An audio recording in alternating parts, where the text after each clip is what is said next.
श्री गणेशाय नमः। अथ कार्तिक महात्म्य 10वां अध्याय। राजा पृथु पूछने लगे, हे मुने, आपने कार्तिक मास में विष्णु की पूजा का महात्म्य कहा।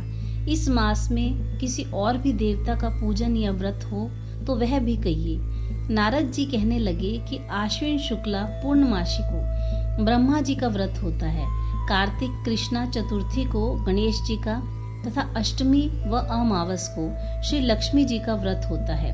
कार्तिक में जो कुमारी इस व्रत को करती है उसको सुयोग्य पति मिलता है। जो विवाहित स्त्री इस व्रत को करती है उसका सौभाग्य अटल रहता है। प्रातःकाल स्नान आदि से निवृत्त होकर चंदन आदि से गणेश जी का पूजन करके चंद्रोदय होने पर चंद्रमा को अर्घ्य देवें और फिर उत्सव मनाकर भोजन करें।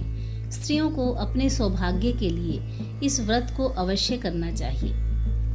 नारद जी कहने लगे, हे राजा पृथु, इस व्रत का एक सुंदर इतिहास मैं तुमसे कहता हूँ, सुनो। भद्रवती नाम की एक पुरी में सुधर्मा नाम का एक राजा था। उसके रविदत्त, सुशर्मा, जय शर्मा और सुशोभन नाम के 4 पुत्र थे और वीरमती नाम की कन्या थी। इस कन्या वीरमती का विवाह देवव्रत के साथ हो गया। वे दोनों बड़े प्रेम के साथ रहते थे। एक दिन अचानक घर में बैठे हुए देवव्रत को सांप ने काट लिया, जिससे उसकी मृत्यु हो गई। वीरमती बहुत जोर जोर से रोने लगी, चिल्लाने लगी। उसके चारों भाई माता पिता भी वहां पर आ गए। सारा पुर दुख रूपी समुद्र में डूब गया। उसी समय दुखों को दूर करने वाले पुलत्स्य ऋषि भी वहां पर आ गए। राजा ने हाथ जोड़कर कहा, महाराज, कौन से पाप कर्म से मेरी यह कन्या विधवा हुई है?